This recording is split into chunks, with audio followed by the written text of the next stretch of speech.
Hello, everybody, and welcome to an absolutely gorgeous June afternoon. Uh, we're a few days beyond the summer solstice, so the sun is still very high in the sky, even though it's very late afternoon. And it's just a picture perfect June day. Um, Upper 70s, not too humid, a little bit of a breeze going on, and it's the perfect day to do the June garden video. So that's what we're doing. Now, my companions are not real close by, so we'll see them later. But let me flip around here so that we can get started. I'm just going to flip this screen back so I can see what's going on. And we'll get started. This, as you recall, is the old herb garden, which is now turned into a pond iris garden, except for there are a few herbs lurking down here, like the Asian leeks or garlic chives, with Coco standing watch as always. He's such a trooper. And there's, I don't know if there's anything else in the herb family that's still going here. Well, there is a basil plant that's actually not doing too bad there. And I don't know what that is. But like I say, the official herb garden is over in that direction. So maybe we'll go over there next. And now, if you notice the hanging planters on the mini barn, oh, there's one of our companions right there. Hello, Frankie boy. How you doing?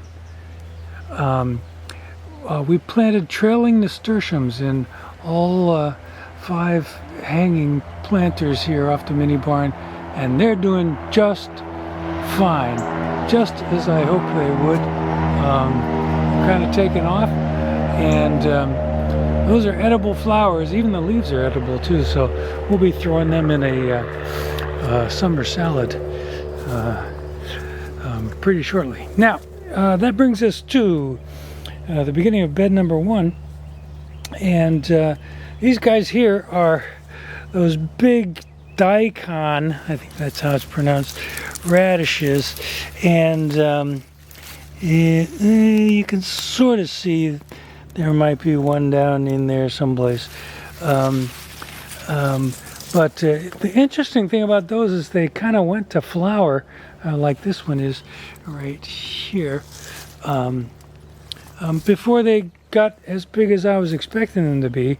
So I just cut off the flower shoots, so hopefully they'll continue to put some plant energy into the radishes themselves, so we get some good sized ones.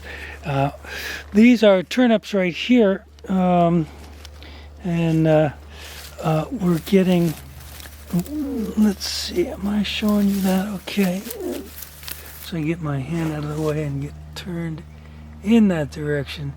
You can kind of see that there's a pretty good sized turnip right there, and there's lots more there, so we'll be harvesting them pretty soon. A couple of rows of carrots follows that. The D.I.Ys are an early variety, and the Narvik are more main season crop.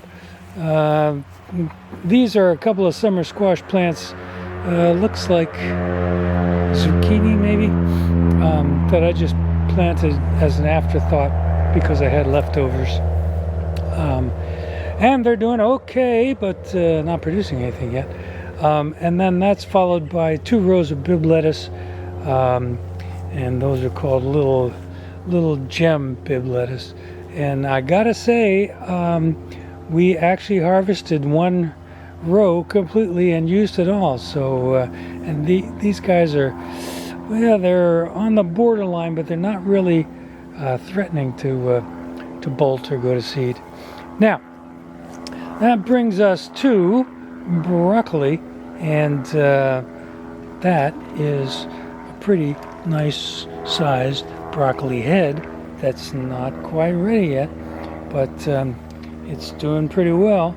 And there are others where those came from. We already pulled one, and so they're doing pretty good, harvestable probably within a few days.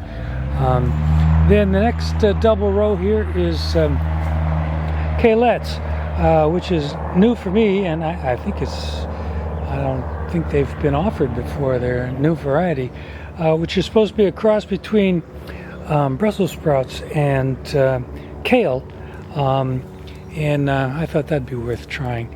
The kale plants themselves are a little hard to deal with. Next couple of rows, or next double row I should say, is cabbage, storage number 4, which is actually my favorite variety and the one that I've had the most luck with. They're just maybe beginning to head up, but not there yet. And next is some cauliflower, which we have already harvested several of these guys. And let me see if I can find one that's worth showing you here. Oh, there's a nice one.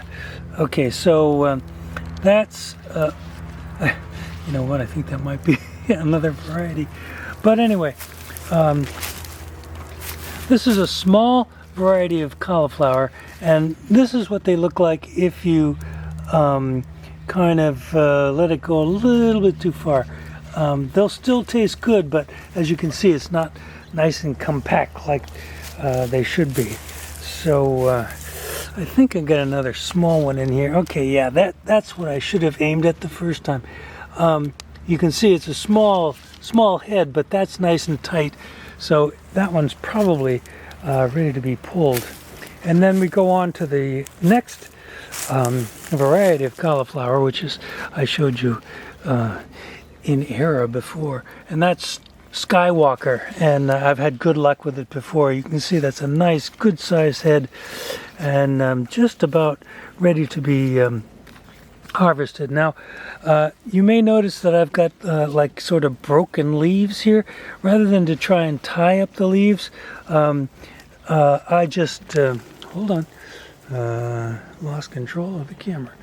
I just break the leaves at the stem and fold them over, and that does just fine in shading them, so that they don't get so that they keep their Skywalker white appearance. So that's that. Next row of brassicas is Brussels sprouts, and as you can see, the row looks pretty healthy. We're far from getting any Brussels sprouts because they take a lot of time, but they're looking good, so I'm encouraged so far. Now, this is a row of tomatoes, not the formal planting of tomatoes, but I hate throwing away good seedlings, so had some space over here, and I'm not sure what these varieties are, which is why it says leftover unknown. And there's our other participant, Cassie. She likes to kind of figure out where I'm going and try and beat me there all the time. And then we got a trial packet with one, I think, an order for peat pots, actually, of a cucumber, Armenian pale green. And I don't usually grow cucumbers because I find it very difficult to keep ahead of them. And but they're doing pretty good, and I put some stuff for them to climb on, so hopefully all will go well with them. We'll see. We'll just try to keep eating them up as fast as they come in. All right, now to the official herb garden, and as you may have guessed, I've actually done my garden labels already. In fact, I was doing that today. So as you can see, we got basil, Genovese basil, and both those plants are doing okay. One's doing a little bit better than the other. I've got some extra rosemary there and chives that wintered over, and another little rosemary plant. And then these are garlic chives, the same ones that Coco's watching over, over in the other space. And this is common sage, and you'll notice that one plant is doing just great, and then there's this plant that's looks like it's just deciding to die. And I've noticed that about the sage. It just does that sometimes. The two plants planted right together, so they're getting all the same stuff. One of them looks fine, the other one just boop, gives up the ghost. I think this is a variety of parsley that wintered over, and it kind of goes to flower pretty quickly, so I'm not all that fond of it, but it came back up, so I thought I'd let it go. Now, this is the parsley that we started from seed this year.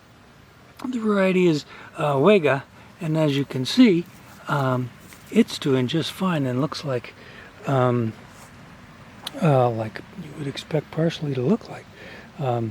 Now, we might be able to get some of that to winter over, or at least put it in pots. And then here's some more common sage, and you can see the same thing going on here. This plant right here is looking like doo-doo, and this one is looking just great. So that's why we plant lots of them. Then we've got another grouping of rosemary and some thyme, and that's the variety is creeping thyme. And as I've pointed out before, that gives us parsley, sage, rosemary, and thyme, which is just a stupid thing I like to do. Over here in the pet memorial area, it's not looking very well tended to, but not all that overgrown either. But I need to come in there and do some stuff. All right, so we already talked about the cucumbers, and there's nothing going on underneath the solar panels, where we could have some compost and or a load of aged manure going. I'm kind of hoping we'll do that before the end of this year, but so far, not yet. Okay, now, here we are at the grow house, and I think if I can get in so that it's not focusing on the screen, you probably can see a little yellow blob over there, and we actually have a few pumpkins already going and pollinated. I have to go in every morning and pollinate manually with a little paintbrush, because of course I'm trying to block out the bugs, and and they only allow themselves to be pollinated for a several hour window in the morning, each morning. So each morning I have to go in and check. Here's some more basil, and some more sage, and some more rosemary, and some more parsley, and I think that's a volunteer marigold that came up there. And of course, Frankie is accompanying us as we go along. This is a row of okra, and I restarted and replanted this row because Frankie got into it. He liked something that was in the soil, and I put up the blockers so that he wouldn't get into it again. But I think I'm giving it too much shade from these dwarf sunflowers that are doing just great over here. They're called firecracker, and they're not going to grow to be all that tall, But look at how many blooms we got going on, and how many more we got coming in too. So that's pretty cool. All right, now our scallions or bunching onions actually look bigger than most all of the regular onions because they got such a big head start. We've pulled some of those. They'll still be fine even though they're kind of oversized already. But we'll be pulling some of those shortly too. I haven't pulled stuff that's ready just because I wanted you to see it in the video before we get around to that. All right, so here's some more of our onions. This variety is Patterson, and then these are the bachelor buttons that continue to just thrive like crazy. The black buttons are on the right, although they're really a deep plum color, and the blue buttons are on the left. And in between is another row of a variety of dwarf sunflower called Big Smile. You can barely see them, and I think again kind of shading them out with the tall flowers that are growing on either side of them, but it's too late to do anything about that now. This is borage, another edible flower. They're absolutely delightful in salads. So again, the next time we make a monster salad, we're going to be using quite a bit of that. And then that brings us to the rest of the onions. These few rows here are red wing, and then Ailsa Craig, which I have been erroneously calling Alyssa Craig for years, but it's A-I-L-S-A, Ailsa Craig. So that's interesting. Is it? No, not really.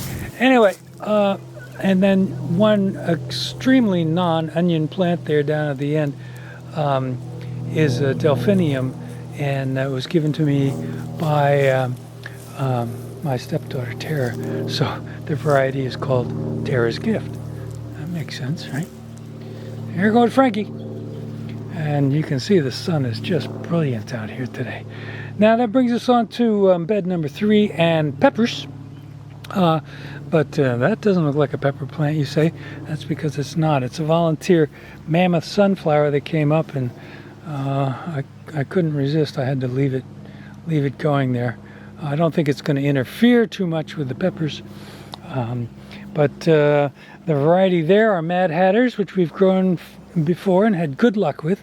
Then we've got Yankee Bell, Carmen, and a Roulette, which is supposed to be a habanero. So I guess I got brave and decided to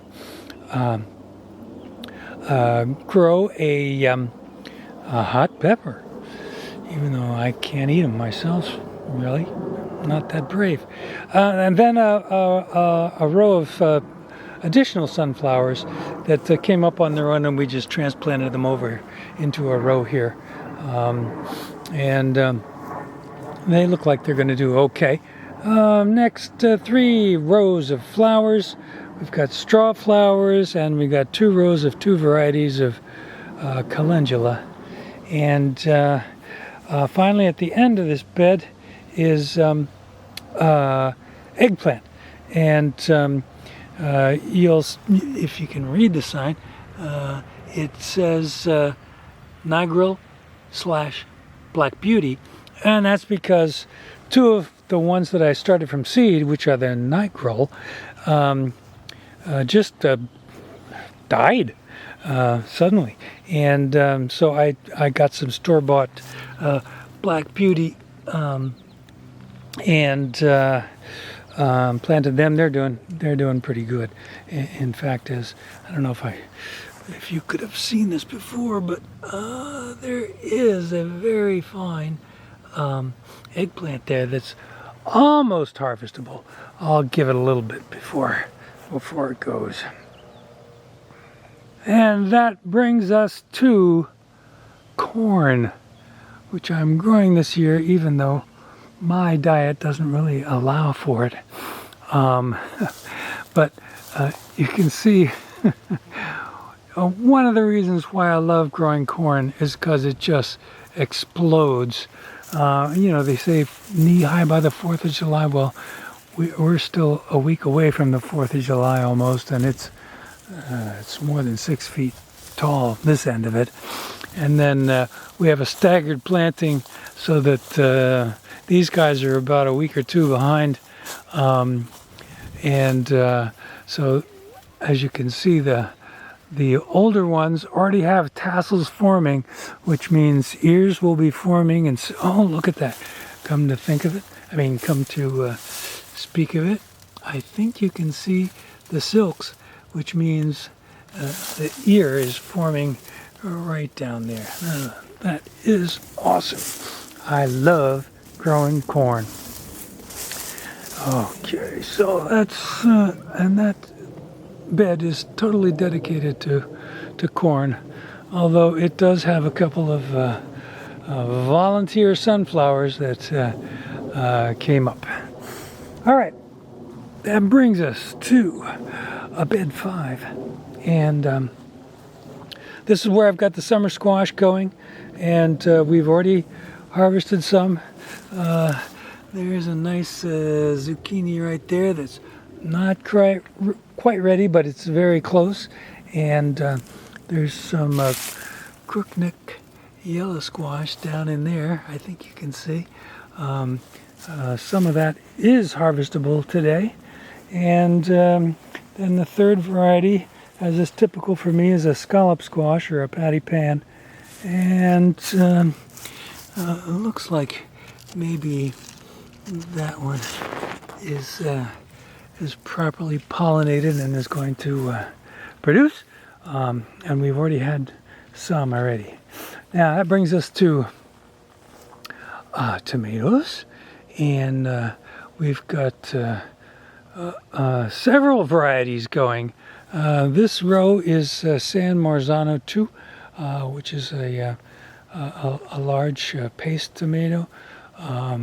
This is Verona Roma, which is also a sort of a plum tomato. Then we got Big Beef Plus. I have to try Big Beef tomatoes every year. Usually I don't have a whole lot of luck with getting them to size, but as you can see down here, right, they are coming in. So at least we've got some coming. Then these first two plants here are New Girl, which I've tried before with some luck. And then beyond there, that one plant is an heirloom variety, which I also got from my stepdaughter Tara.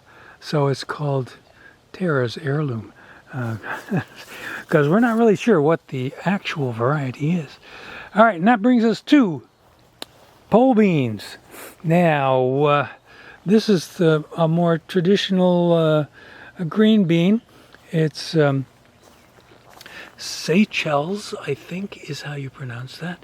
And then we've got the yard-long guys, which are growing slower, and they're not quite as deep green. Hopefully that's just the way they are. But they're red noodles, and we've grown them before and had very good luck with them. And they're like I say, the yard-long varieties. And here's the backside of the pumpkins, which I don't know. You can't really see anything in there. Then we got our bee balm perennial coming up at the end of this grow house. There's a little bit more over there, but it kind of got thinned out there. And that brings us to the marsh swamp, and this also has been a sleeping, napping part or area for the baby deers that have been out and about all this month. And I think I've got some trail cam video or some deer video. And in the meantime, we've got lots of cattails coming up, and of course the super dominant pond irises to go with them.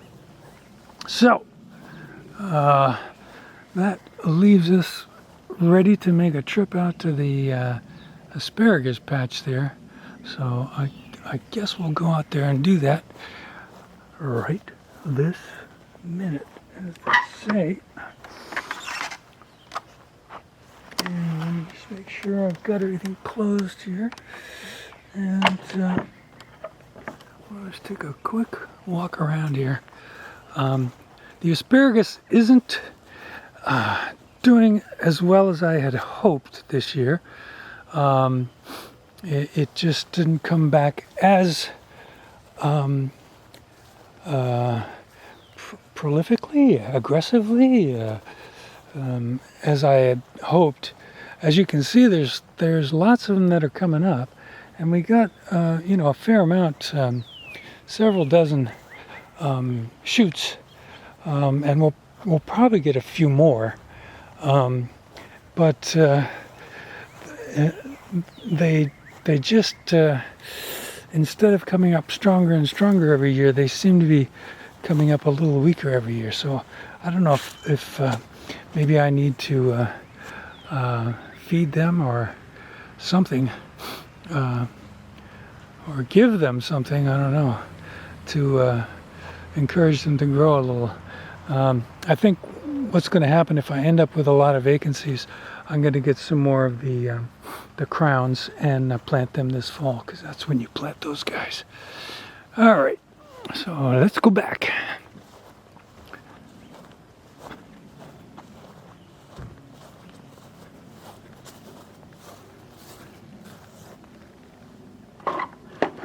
Every once in a while, I don't say anything. That's amazing. You're thinking, yeah, why don't you shut up some more? Just show us your stupid cards. I'm only kidding, of course. All right, so that's all there is in the garden proper. And that's Mr. Franklin coming over and wondering what's going on. As I mentioned, I was doing some garden labeling today, which is kind of a time-consuming chore, but makes such a difference, especially when you do video tours of your garden. It helps me to remember what I'm growing.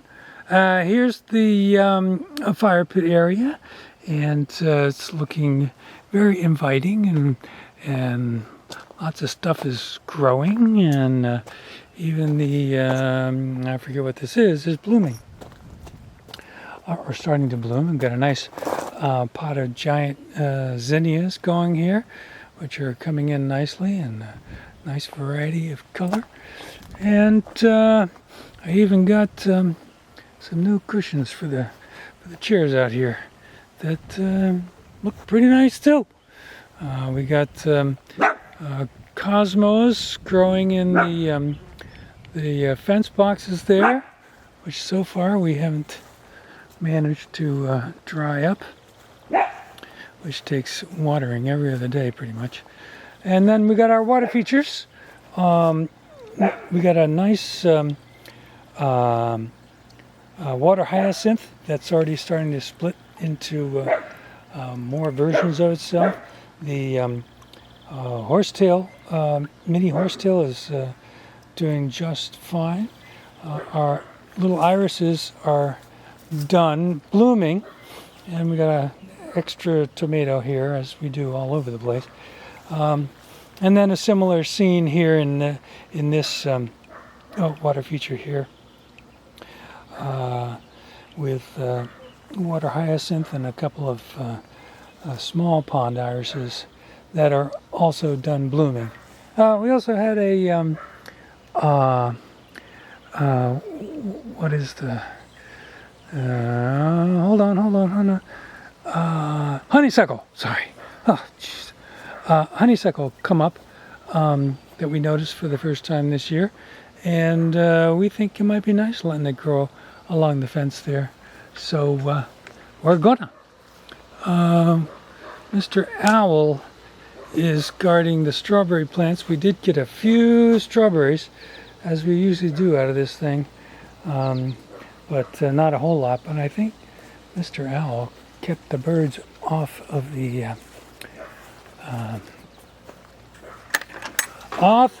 strawberries, so that's good. All right, so only a few more things to show you. One of which, of course, is the pond itself, and we got the koi feeder going. In fact, some of the koi fish food is floating on the top there. We had rain yesterday, so the water isn't as clear as it has been, but it's been pretty clear, especially for spring and early summer. I did invest in a water lily plant. Too early to know if we're going to get any blooms, but at least it's in a place where the koi don't eat the leaves, which is what the problem was with all my other plantings. All right, so as you can see, it's as green as it's going to get here around the pond. I have some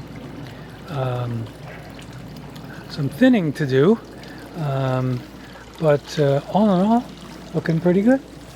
And there's not a whole lot else to show you. We've got our impatiens, managed to keep them watered pretty well, and then back out here along the deck, again some more extra tomato seedlings that I couldn't bear to throw away, so I planted them out here.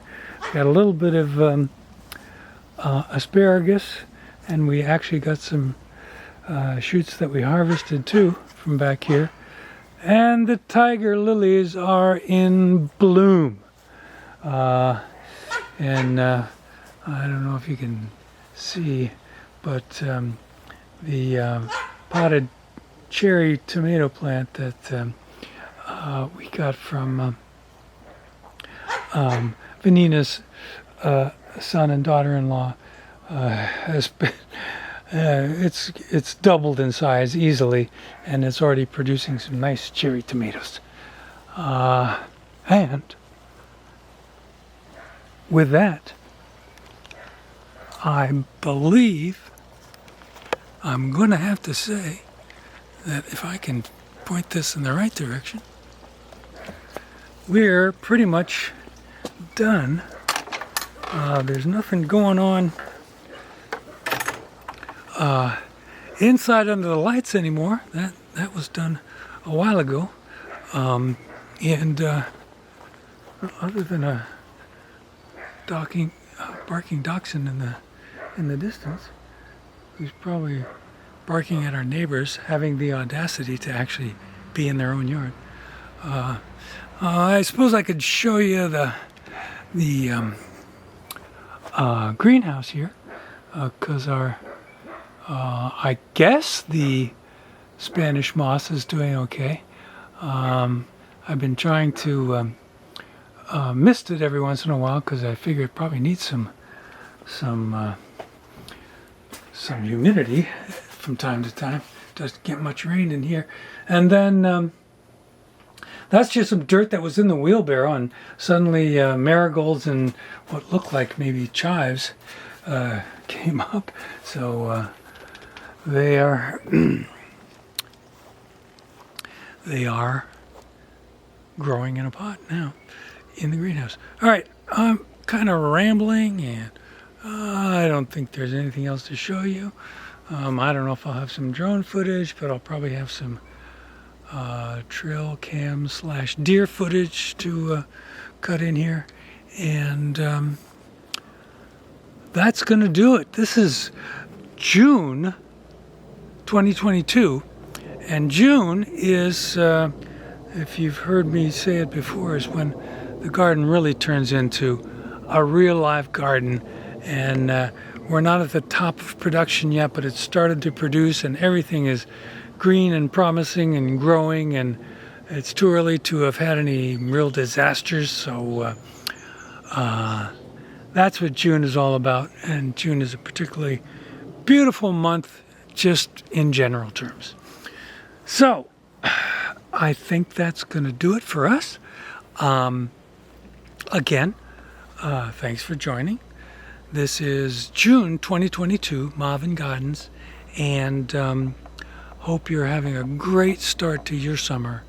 And we'll see you next time in July, which you know are the high holy days of gardening, right? Okay. Talk to you later. Bye.